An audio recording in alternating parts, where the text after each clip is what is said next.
मंच पर हमारे साथ कांग्रेस पार्टी के नेता राहुल गांधी जी, हमारे साथ जिनके समर्थन के लिए हम आप सब यहां पर इस पंडाल में मौजूद हैं, कांग्रेस पार्टी और इंडिया गठबंधन के हमारे प्रत्याशी पूर्व सांसद प्रदीप जैन जी, दूसरे समाजवादी पार्टी के हमारे हमीरपुर लोकसभा के प्रत्याशी अजय राजपूत जी, मंच पर उपस्थित पूर्व सांसद चंद्रपाल सिंह जी, समाजवादी पार्टी के जिला अध्यक्ष ब्रजेंद्र सिंह जी, यहां पर उपस्थित नीलांशु चतुर्वेदी जी, सुधांशु त्रिपाठी जी, राहुल राय जी, मनोज गुप्ता जी, योगेंद्र सिंह जी, मनीराम कुशवाहा जी,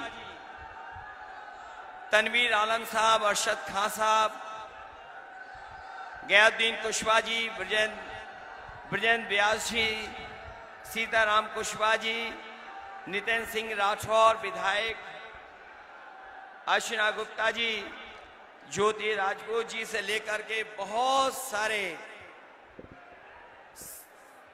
कांग्रेस पार्टी के नेता, समाजवादी पार्टी और इंडिया गठबंधन के नेता इस चुनावी जनसभा में आए हुए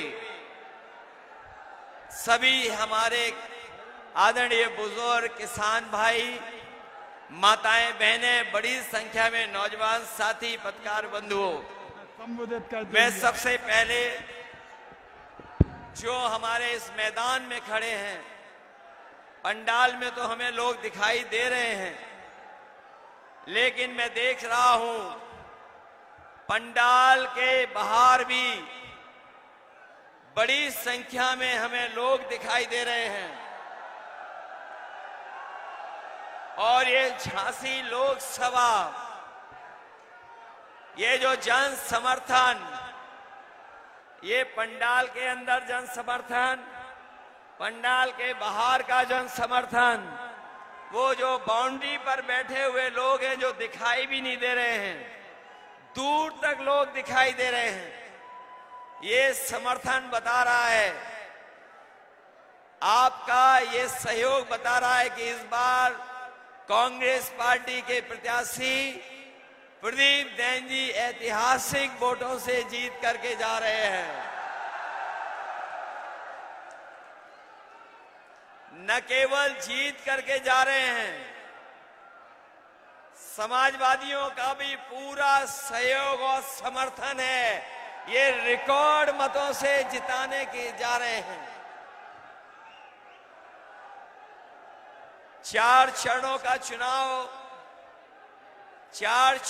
चुनाव हो चुका है और जो साथी जानकार होंगे वो जानते होंगे कि भाजपा अब नीचे जाती जा रही है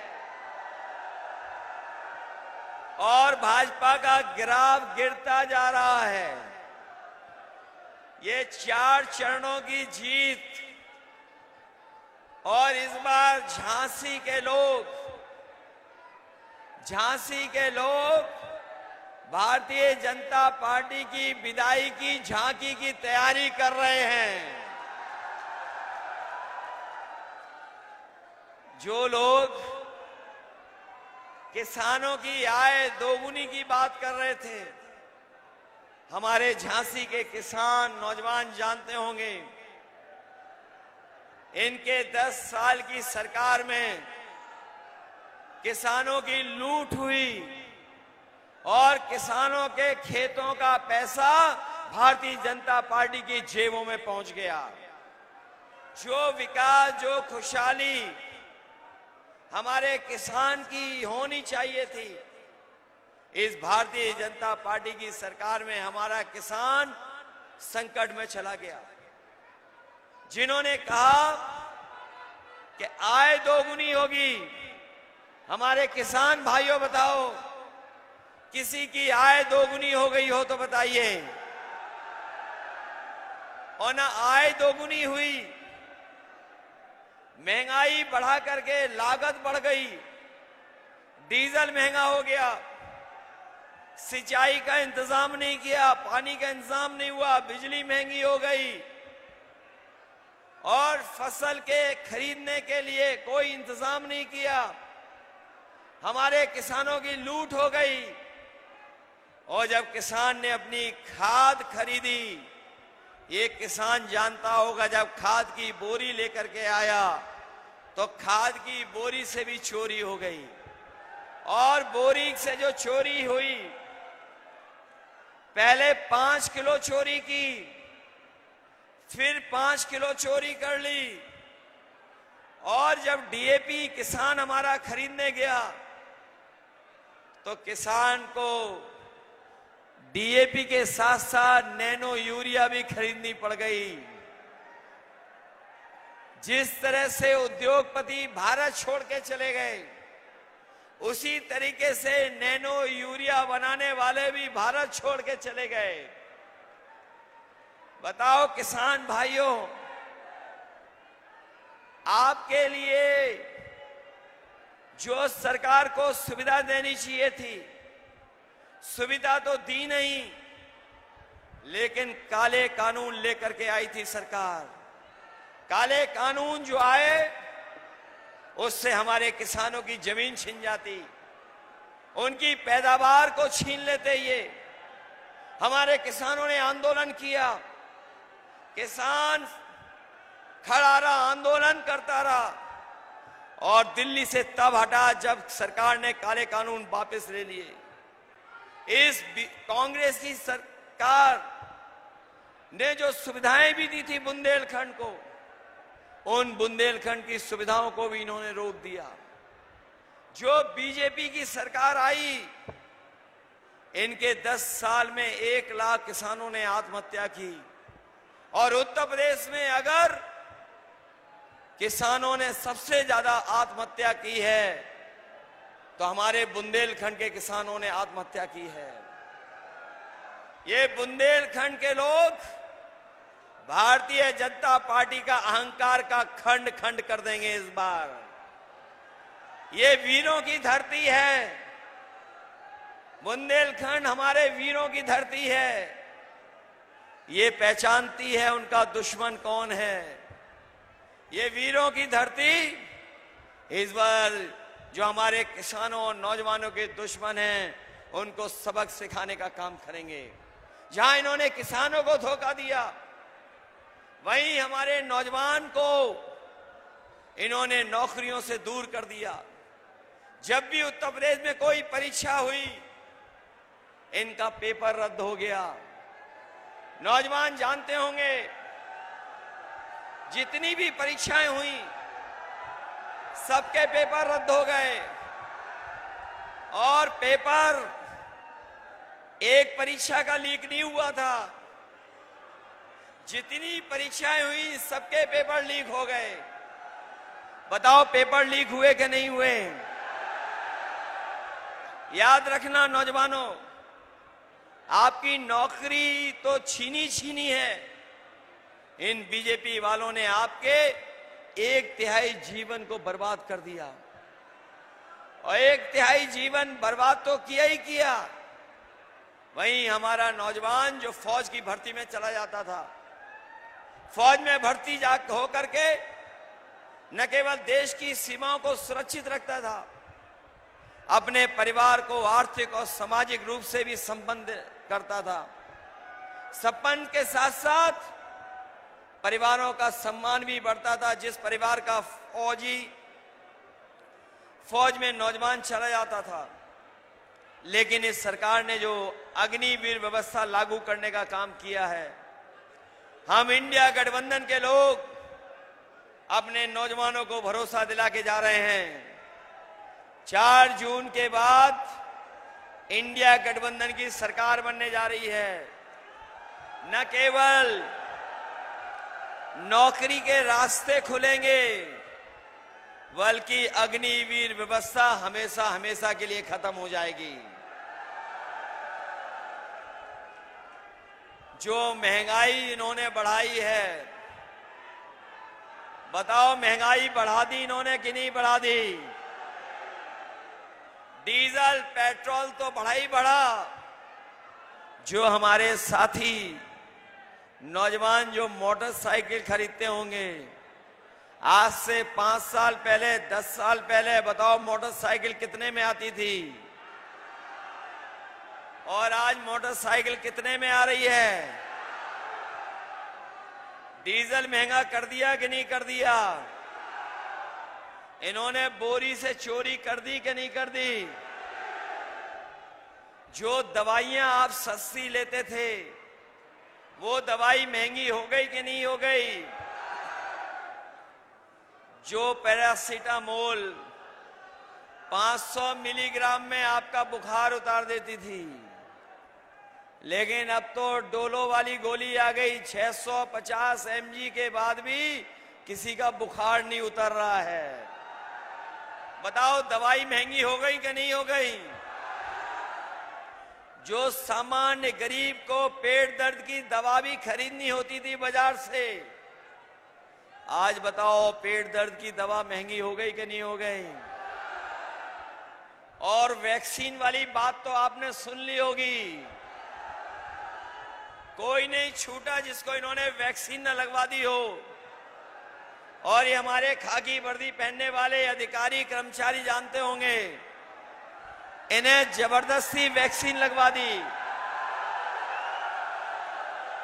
बताओ वैक्सीन लगा दी कि नहीं लगवा दी? और अब तो आपको मालूम हो गया होगा, जिन्होंने वैक्सीन लगवाई है उनको दिल की बीमारी जल्दी हो जाएगी। और अब वैक्सीन की कंपनी वाले कह रहे हैं कि हम अपनी वैक्सीन वापस ले लेंगे। बताओ जो शरीर में वैक्सीन लग गई है वो शरीर से वापस कैसे लोगे? बताओ। आज दवाइयां, इलाज महंगा हो गया कि नहीं हो गया? समाजवादियों ने जो एम्बुलेंस चलाई थी वो बर्बाद कर दी और मेडिकल कॉलेज भी बर्बाद कर दिया। बर्बाद हो गया मेडिकल कॉलेज के नहीं, पैरा मेडिकल भी बर्बाद कर दिया। हमारे गरीब को जो इलाज की सुविधा मिलनी चाहिए वो सुविधा नहीं मिल पा रही है। हमारा दूर दराज गरीब इंसान, गरीब परिवार का सदस्य बीमार हो गया तो उसको इलाज नहीं मिल पा रहा है। ये हालत पैदा कर दी है भारतीय जनता पार्टी ने। और याद कीजिए, जब इन्हें चुनाव में वोट मांग रहे थे तो आपको राशन में क्या क्या दे रहे थे? चना दे रहे थे, दाल दे रहे थे, रिफाइंड तेल दे रहे थे, नमक दे रहे थे। आज राशन में बताओ क्या दे रहे हैं आपको? राशन में क्या मिल रहा है आपको? ये कोई चीज बहुत पौष्टिक दे रहे हैं ये लोग। बाजरा क्या बहुत पौष्टिक है क्या? और याद होगा जब बुंदेलखंड में सूखा पड़ी थी तो समाजवादियों ने समाजवादी पैकेट के साथ साथ आपको दूध और घी दिलाने का भी काम किया था। हम आपको भरोसा दिला के जा रहे हैं कि आपके राशन की गुणवत्ता को बेहतर करेंगे। और जिस तरीके से आजकल संपन्न लोग बाजार से पैकेट का आटा खरीदते हैं, पैकेट के आटे की गुणवत्ता भी अच्छी है और वो पौष्टिक भी है, तो हम अपने गरीबों को भरोसा दिला के जा रहे हैं। आने वाले समय में जब सरकार बनेगी तो ना केवल आपको राशन की मात्रा बढ़ाएंगे, गुणवत्ता बढ़ाएंगे, बल्कि अपने गरीबों को पौष्टिक आटा के साथ साथ डाटा भी फ्री दिलाने का काम होगा। बताओ पहले जब इन्हें मोबाइल हाथ में पकड़ाना था तो डाटा फ्री था। आज डाटा के भी पैसे लग रहे हैं कि नहीं लग रहे हैं? याद कीजिए, समाजवादियों ने इतना बड़ा लैपटॉप दिया था, उसमें फोटो थी नेताजी और हम लोगों की, उसकी नकल कर ली इन्होंने। नकल कर करके इन्होंने बड़ा नहीं दिया, छोटा दे दिया, और ऐसा रद्दी छोटा दिया है कि आप उसमें उंगली घिसते रहो, चलता ही नहीं है।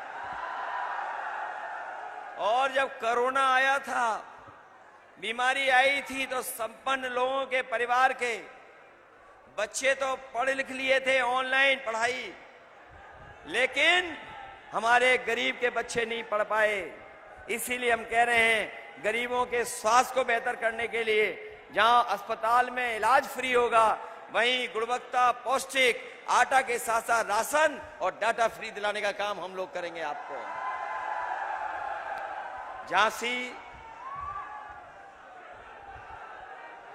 मैं झांसी जब भी आता हूं,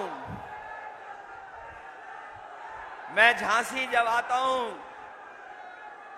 तो सैनिक स्कूल की याद हमें जरूर आती है। और हमारे बहुत सारे साथी ये बात नहीं जानते होंगे, मुझे याद है वो समय, जिस समय कांग्रेस पार्टी की दिल्ली में सरकार थी और राहुल जी जो मंच पर बैठे हैं, इन्होंने अपनी अमेठी के लिए सैन्य स्कूल मांगा था। उस समय समाजवादी सरकार थी। मैंने उस समय कांग्रेस पार्टी के नेताओं से कहा कि आप अगर सैनिक स्कूल मांग रहे हैं तो उत्तर प्रदेश में एक सैनिक स्कूल से काम नहीं चलेगा, आपको और सैनिक स्कूल देने पड़ेंगे। मुझे याद है, समाजवादियों की मांग पर उत्तर प्रदेश को उस समय की कांग्रेस पार्टी की सरकार ने एक नहीं 3 सैनिक स्कूल दिए थे। और 3 सैनिक स्कूल, जो एक अमेठी में बन गया और दूसरा अगर कहीं बना था तो आपके झांसी में समाजवादियों ने बनवाने का काम किया था। और यही नहीं, मंडी से लेकर के और सुविधाएं कैसे दी जाएं, किसानों को उन सुविधाओं को भी देने का काम हुआ था। किसानों को अगर फसल नष्ट हो रही थी तो मुआवजा देने का काम भी ज्यादा उस समय समाजवादियों की सरकार में हुआ था। मुआवजा भी दे रहे थे और सुविधाएं भी दे रहे थे। आज बताओ, बीजेपी की सरकार में लूट हो रही है कि नहीं हो रही है?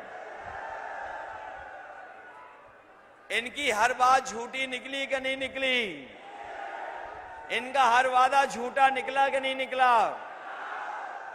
ये जो मन की बात करते हैं, मनमर्जी लोग, ये जो मनमर्जी लोग मन की बात करते हैं, इन्हें संविधान की बात सुननी पड़ेगी। इसलिए ये चुनाव समुद्र मंथन की तरह संविधान मंथन का भी है। एक तरफ वो लोग हैं जो संविधान को बदलना चाहते हैं और दूसरी तरफ वो लोग हैं जो संविधान को बचाना चाहते हैं। बचाओगे संविधान? बताओ, संविधान बचाओगे कि नहीं बचाओगे? और इधर में जब झांसी आया हूं, दिल्ली वालों की बड़ी बड़ी होर्डिंग मैंने देखी, दिल्ली वालों की, जो अपने आप को डबल इंजन की सरकार बोल रहे हैं। दिल्ली वाले, उनका एक इंजन पहले से ही गायब है। बताओ, ये दिल्ली वालों का, बीजेपी वालों का झांसी वाला इंजन खटारा है कि नहीं है?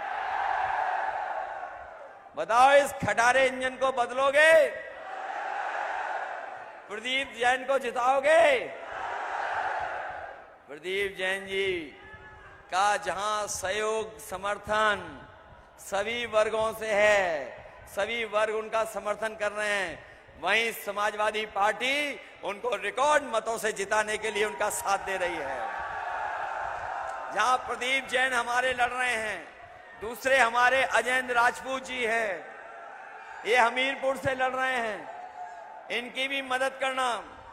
एक तरफ प्रदीप जैन दूसरी तरफ अजय राजपूत। दोनों को जिताओगे? इनके ऊपर सबका आशीर्वाद है। आचार्य विद्यासागर जी का भी आशीर्वाद है इन पर। और हमारे जैन समाज के लोग नहीं भूलेंगे कि उनके तीर्थ स्थानों को भारतीय जनता पार्टी पर्यटन स्थान बना रही थी। जैन समाज के लोग पहली बार सड़कों पे आए थे भारतीय जनता पार्टी के खिलाफ। इसलिए मदद करोगे आप लोग? मुझे पूरा भरोसा है कि इस बार झांसी हमीरपुर से इंडिया गठबंधन के प्रदीप जैन जी, जिनका चुनाव चिन्ह आपको याद है कि नहीं याद है? कांग्रेस पार्टी का चुनाव चिन्ह है, याद है आपको? और हमारे दूसरे साथी साइकिल वाले हैं। पंजा और साइकिल दोनों साथ आ गए। जिताओगे आप लोग? चलिए मदद करना इनकी और अच्छे वोटों से जिताना। मैं वो बात नहीं कहना चाहता हूं कि डिफेंस कॉरिडोर के नाम पर आपको धोखा दिया इन्होंने। जहां ये लोग कह रहे थे बम बनाएंगे, मिसाइल बनाएंगे, टैंक बनाएंगे, बताओ इन्होंने सुतली वाला बम भी बनाया हो तो बता दो आप। बताओ बुंदेलखंड को धोखा दिया कि नहीं दिया? बुंदेलखंड के किसानों के खेतों के पैसे को भारतीय जनता पार्टी ने अपनी जेब में रख लिया।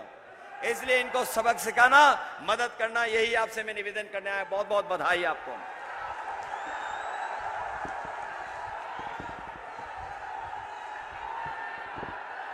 अब मैं आमंत्रित करना चाहूंगा हम सबके नेता, हिंदुस्तान की आवाज, परम आदरणीय राहुल गांधी जी को कि हम सबको आके संबोधित करें। आदरणीय राहुल गांधी जिंदाबाद, राहुल गांधी जिंदाबाद, राहुल गांधी जिंदाबाद, राहुल गांधी जिंदाबाद।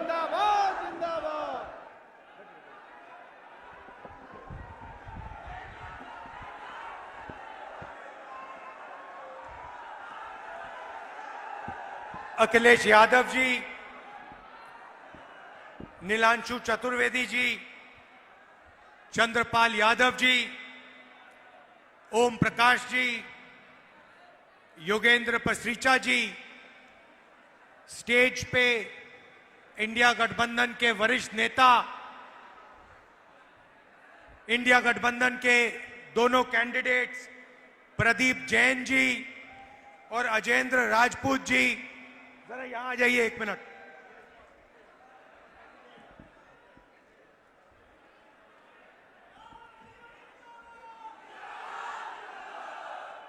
प्रदीप जैन जी और राजपूत जी, धन्यवाद।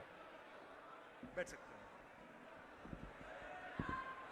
भाइयों और बहनों, प्रेस के हमारे मित्रों, इंडिया गठबंधन के, कांग्रेस पार्टी के, समाजवादी के बब्बर शेर कार्यकर्ता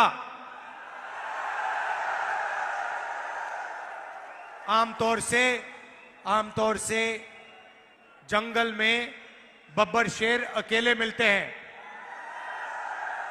यहां पे हजारों बब्बर शेर शांति के साथ एक साथ बैठे हुए हैं। भाइयों और बहनों, मैं अभी आया और मैंने इसी सड़क पर ये छाते लटका रखे थे। ये देखे आपने? मैंने पूछा, भाई ये छाते क्यों लगा रखे हैं, छाते लटका क्यों रखे हैं सड़क के ऊपर? मुझे बताया गया कि ये स्मार्ट सिटी है। भैया, अगर ऐसे स्मार्ट सिटी बनते हैं तो इंडिया गठबंधन सब जगह छाते लगा देगा, कोई प्रॉब्लम नहीं है। देखिए क्या बोला था, 100 स्मार्ट सिटी बनाएंगे, और क्या किया? छाते लटका दिए। ये बीजेपी का कमाल है। कोविड हुआ, आपको कष्ट हुआ, आपके रिश्तेदार मरे, किसी का भाई, किसी के पिता, किसी की माता गंगा में लाशों के ढेर, ना वेंटिलेटर, ना ऑक्सीजन, और नरेंद्र मोदी कहते हैं भाइयों और बहनों थाली बजाओ।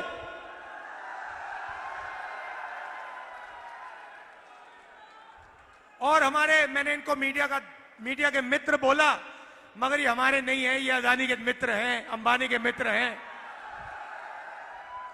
जब नरेंद्र मोदी कह रहे थे थाली बजाओ, मीडिया के लोग कह रहे थे वाह वाह वाह वाह, क्या कमाल की बात बोली प्रधानमंत्री ने।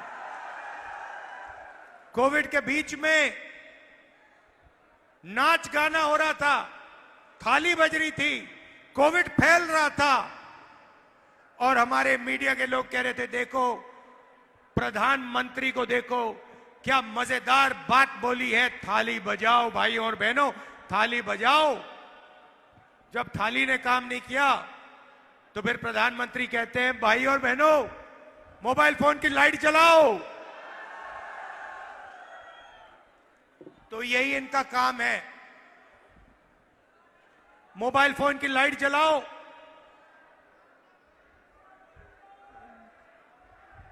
थाली बजाओ, छाते लटकाओ।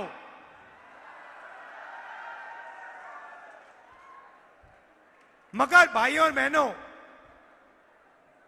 जब आपकी जमीन छीनने का टाइम आता है तो 1 सेकंड नहीं लगता इनको। 1 सेकंड में कोई ना कोई बहाना देके, डिफेंस कॉरिडोर, बीडा, ऐसा बहाना देकर आपके ध्यान को इधर उधर कर आपकी जमीन 2 मिनट में हड़प लेते हैं। सही दाम नहीं देते जमीन के लिए। भाई और बहनों, ये लड़ाई जो है, इलेक्शन जो है, पहली बार ये इस संविधान को बचाने का इलेक्शन है। भाइयों और बहनों, जो भी आपको मिला है, गरीबों को, किसानों को, मजदूरों को, पिछड़ों को, दलितों को, आदिवासियों को, माइनॉरिटी को, गरीब जनरल कास्ट को, वो इस किताब ने आपको दिया है। इसके बिना हिंदुस्तान के गरीब लोग कहीं के नहीं रहेंगे। और जिस दिन ये चला गया, उस दिन आपकी जमीन का हक गया, रिजर्वेशन गया, पब्लिक सेक्टर गया, सारा का सारा चला जाएगा। इंडिया गठबंधन, अखिलेश जी और मैं, खारगे जी, इस संविधान की रक्षा कर रहे हैं। अंबेडकर जी की संविधान की, महात्मा गांधी की संविधान की, लोहिया जी की संविधान की। और बीजेपी, आरएसएस, नरेंद्र मोदी इस किताब को खत्म करना चाहते हैं, नष्ट करना चाहते हैं, फाड़ के फेंक देना चाहते हैं। और मैं उनसे कहना चाहता हूं, झांसी से रानी लक्ष्मीबाई की कर्म भूमि से कहना चाहता हूं कि इस संविधान को नरेंद्र मोदी छोड़ो, आरएसएस छोड़ो, दुनिया की कोई शक्ति नहीं खत्म कर सकती है। भाइयों और बहनों, इन्होंने 22 अरबपतियों को 16 लाख करोड़ रुपया कर्जा माफ करके दिया है। आप जानते हो 16 लाख करोड़ कितना होता है? मैं समझाता हूं।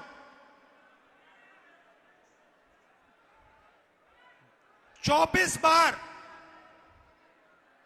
हमने यूपीए की सरकार के वक्त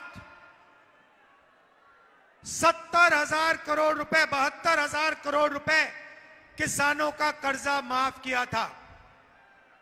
अगर आप 24 बार हिंदुस्तान के सब किसानों का कर्जा माफ करो, उतना पैसा नरेंद्र मोदी ने 22 अरबपतियों को दिया। यहां पे यूपीए की सरकार ने, कांग्रेस पार्टी की सरकार ने बुंदेलखंड पैकेज दिया था, याद है? कितने रुपए का पैकेज था? नहीं, बुंदेलखंड का पैकेज कितने रुपए का था? 7,000 करोड़। 7,000 करोड़ रुपए बुंदेलखंड का पैकेज था। 16 लाख करोड़ रुपए, मतलब अगर आप 240 बार बुंदेलखंड को 7,000 करोड़ रुपए दो, उतना पैसा नरेंद्र मोदी ने 22 लोगों का कर्जा माफ किया है। तो हमने मन बना लिया है, इंडिया गठबंधन ने, मैंने, अखिलेश जी ने मन बना लिया है कि जितना पैसा इन्होंने अरबपतियों का कर्जा माफ किया है, उतना ही पैसा हम गरीबों के बैंक अकाउंट में ठकाठक डालेंगे। मीडिया वालों, जो बोलना है बोलो। जब हम गरीबों को पैसा देते हैं मनरेगा में, कर्जा माफी में, ये कहते हैं गरीबों की आदत बिगाड़ रही है। आपको जो कहना है कह दो, हमें जो करना है हम करने जा रहे हैं। भाइयों और बहनों, पहला काम महालक्ष्मी योजना, हिंदुस्तान के सारे गरीब परिवारों की लिस्ट बनेगी। बुंदेलखंड में, उत्तर प्रदेश में करोड़ों लोगों के नाम इस लिस्ट पे आएंगे। लिस्ट में दलित, आदिवासी, पिछड़े, माइनॉरिटी, गरीब, जनरल कास्ट के लोग, किसान, मजदूर, छोटे व्यापारी, सारे के सारे लोग होंगे। और फिर भाइयों और बहनों, क्रांतिकारी काम होगा। यह काम दुनिया की किसी सरकार ने आज तक नहीं किया है। वो भाई सरबपति बना रहे हैं, हम करोड़ों लाखपति बनाने जा रहे हैं। भाइयों और बहनों, हर परिवार में से, करोड़ों परिवार में से, हर परिवार में एक महिला चुनी जाएगी। एक महिला चुनी जाएगी। हर परिवार में से एक महिला का नाम चुना जाएगा। और फिर उन करोड़ों महिलाओं के बैंक अकाउंट में साल के 10,000 नहीं, 20, 30, 40, 50,000 नहीं, 60, 70, 80, 90,000 नहीं, 1 लाख रुपया बैंक अकाउंट के अंदर। भाइयों और बहनों, 1 जुलाई को हिंदुस्तान में, उत्तर प्रदेश में, झांसी में लाखों लोग जगेंगे, अपना बैंक अकाउंट चेक करेंगे और सरकार सबके बैंक अकाउंट में महीने का 8,500 रुपए ठक अंदर डाल देगी। जुलाई के बाद अगस्त आएगा, 1 अगस्त फिर से 8,500 रुपए करोड़ों लोगों के बैंक अकाउंट में ठक सरकार डालेगी। हर महीने भाइयों और बहनों, ठकाठक 8,500 रुपए, साल के 1 लाख रुपए, साल के 1 लाख रुपए अंदर। किसानों को, मैं यहां के किसानों को कहना चाहता हूं, नरेंद्र मोदी ने आप पर जीएसटी लागू की, नोटबंदी की, काले कानून लाए, सही दाम आपको नहीं दिया, एमएसपी नहीं दी, बीमा का पैसा आपसे छीना। अगर किसी ने दर्द सहा है, बीजेपी के कारण दर्द सहा है, तो हिंदुस्तान के किसान ने वो दर्द सहा है। और इसीलिए 4 जून को हम हिंदुस्तान के गरीब किसानों का कर्जा माफ करने जा रहे हैं। जैसे हमने यूपीए की सरकार में किया था, वैसे ही हम फिर से किसानों का कर्जा माफ करेंगे। मीडिया वाले, अदानी मीडिया वाले, मोदी मीडिया वाले, जितना लिखना है लिखो, कोई फर्क नहीं पड़ता हमें। और उसके एकदम बाद किसानों के लिए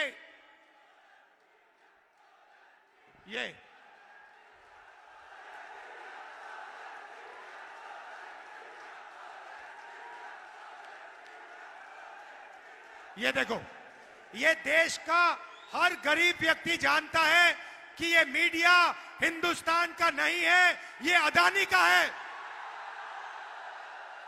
ये अंबानी का है, ये किसानों का नहीं है, मजदूरों का नहीं है, कमजोर लोगों का नहीं है, अरबपतियों का है। तो हमें कोई फर्क नहीं पड़ता, मोदी की जितनी फोटो दिखानी है दिखाओ, हमें जो करना है हम करेंगे। महालक्ष्मी योजना करोड़ों लाखपति बनाने जा रहे हैं, किसानों का कर्जा माफ और हिंदुस्तान के सब किसानों को कानूनी मिनिमम सपोर्ट प्राइस, और 30 दिन के अंदर हिंदुस्तान के किसानों को बीमा का पैसा 30 दिन के अंदर हम दिलवाएंगे। अब बात करते हैं बेरोजगारी की। नरेंद्र मोदी ने हिंदुस्तान के बेरोजगार युवाओं को कहा, भाइयों और बहनों, नाले में पाइप डालो, नाले में से गैस निकलेगी,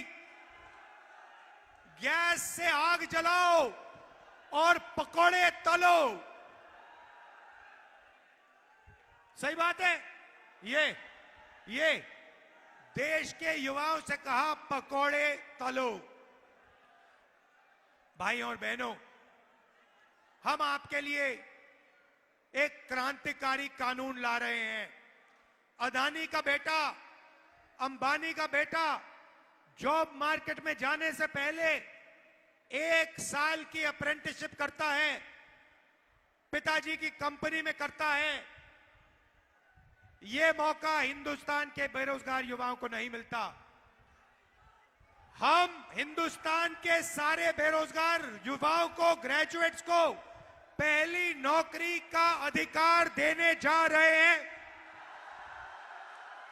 पब्लिक सेक्टर, प्राइवेट सेक्टर, सरकारी अस्पताल, सरकारी कॉलेजेस, यूनिवर्सिटी में, सरकारी ऑफिसेज में यह अधिकार मिलेगा। जो भी युवा अपना हाथ उठाएगा उसे 1 साल की नौकरी पक्की, जबरदस्त बेहतरीन ट्रेनिंग और बैंक अकाउंट में साल के 1 लाख रुपए, महीने के ठगाठक 8,500 रुपए। तो करोड़ों युवाओं को अरबपति बनाएंगे, करोड़ों युवाओं को लाखपति बनाएंगे, करोड़ों महिलाओं को लाखपति बनाएंगे। हम भाइयों और बहनों, आपके जेब में, आपके बैंक अकाउंट में करोड़ों रुपए डालना चाहते हैं। मैं आपको समझाना चाहता हूं क्यों इसके पीछे सोच है। भाइयों और बहनों, नरेंद्र मोदी ने नोटबंदी की, जीएसटी लागू की, छोटे व्यापारियों को खत्म कर दिया, झांसी के जो छोटी फैक्ट्रियां थी, इंडस्ट्री थी, सारी की सारी बंद कर दी। अब हम बैंक के दरवाजे छोटे बिजनेसेस के लिए खोलने जा रहे हैं। जीएसटी को हम बदलने जा रहे हैं। एक टैक्स होगा, 5 अलग अलग टैक्स नहीं होंगे, कम से कम टैक्स होगा। भाइयों और बहनों, जैसे ही आपके जेब में पैसा आएगा, महिलाओं के जेब में, बेरोजगार युवाओं के जेब में पैसा आएगा, वैसे ही आप उस पैसे को खर्च करोगे। कहां खर्च करोगे? उत्तर प्रदेश में, झांसी में, बुंदेलखंड में। जैसे ही आप खर्च करोगे, पैंट खरीदोगे, शर्ट खरीदोगे, जूते खरीदोगे, घड़ी, मोबाइल फोन, मोटरसाइकिल, ये चीजें खरीदोगे, हिंदुस्तान की फैक्ट्रियां चालू हो जाएंगी, शुरू हो जाएंगी, और उन्हीं फैक्ट्रियों में हम आप जैसे युवाओं को रोजगार देंगे। हिंदुस्तान को सबसे बेहतरीन ट्रेंड वर्कफोर्स मिलेगी, आपके बैंक अकाउंट में पैसा जाएगा और हिंदुस्तान की इंडस्ट्री, हिंदुस्तान की अर्थव्यवस्था जंप स्टार्ट हो जाएगी। भाइयों और बहनों, अग्निवीर की बात करना चाहता हूं। लंबा नहीं बोलूंगा, 1 सेकंड में बोलूंगा। और अग्निवीर योजना को हम उठा के कूड़ेदान में फेंक देंगे। ये दो शहीद हमें नहीं चाहिए। एक शहीद को शहीद का दर्जा मिलेगा, दूसरे को शहीद का दर्जा नहीं मिलेगा। एक शहीद को पेंशन मिलेगी, दूसरे शहीद को पेंशन नहीं मिलेगी। एक शहीद के परिवार की रक्षा होगी, दूसरे शहीद के परिवार की रक्षा नहीं होगी। ये हमें नहीं चाहिए। अग्निवीर योजना को हम फाड़ के डस्टबिन में फेंकने जा रहे हैं। भाई और बहनों, ये योजना हिंदुस्तान की सेना को नहीं चाहिए। ये योजना नरेंद्र मोदी जी ने अदानी जी की मदद करने के लिए बनाई है। भाई और बहनों, यहां डिफेंस कॉरिडोर के लिए जमीन ली गई। आपको वायदा किया गया था कि यहां पे डिफेंस मैन्युफैक्चरिंग शुरू होगी, हुई नहीं। अदानी जैसे लोगों को जमीन दी, मगर यहां पे कुछ मैन्युफैक्चरिंग शुरू नहीं की, कोई फैक्ट्री शुरू नहीं की।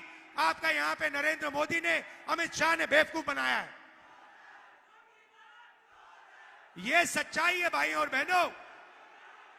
टेम्पो लिए घूम रहे हैं सारे बीजेपी के लोग। एयरपोर्ट पकड़ा दिए, रेलवेज बेच रहे हैं, इंफ्रास्ट्रक्चर दे दिया, डिफेंस इंडस्ट्री दे दी, सारा का सारा प्राइवेटाइज कर दिया, 22 अरबपतियों को दे दिया। आपको क्या मिला? हिंदुस्तान के युवाओं को क्या मिला? मुझे बताओ। इसीलिए भाई और बहनों, यहां पे हमारे कैंडिडेट्स को भारी बहुमत से दबाकर आप जिताइए। आखिरी बात कहना चाहता हूं, हमारे मजदूर भाई, आशा और आंगनबाड़ी की महिलाएं, आज मनरेगा में 250 रुपए मिलता है। जून 400 रुपए हो जाएगा। आशा और आंगनबाड़ी महिलाओं को कम पैसा मिलता है। जून 4 उनकी आमदनी दुगनी हो जाएगी। और भाइयों और बहनों, आखिरी बात, ये नरेंद्र मोदी जो अनाज बांटते हैं, फ्री में चावल बांटते हैं, ये स्कीम कांग्रेस पार्टी का, यूपीए का स्कीम था। भोजन का अधिकार का स्कीम था, हमारा स्कीम था। भाइयों और बहनों, हमारी सरकार आएगी तो आपको बेहतरीन चावल और अनाज हम बांटेंगे। इनसे ज्यादा बांटेंगे, इनसे अच्छा बांटेंगे। मैं आपसे कहना चाहता हूं कि अब समय आ गया है कि गरीबों की सरकार हो, किसानों की, मजदूरों की, युवाओं की सरकार हो। ये अदानी अंबानी की सरकार, इसको हटाने का टाइम आ गया है। आपने बहुत सहा है। अरबपतियों की सरकार नहीं चाहिए, हिंदुस्तान की सरकार चाहिए, तिरंगे की सरकार चाहिए, इंडिया गठबंधन की सरकार चाहिए। आप सबको दिल से धन्यवाद, नमस्कार, जय हिंद, जय बुंदेलखंड।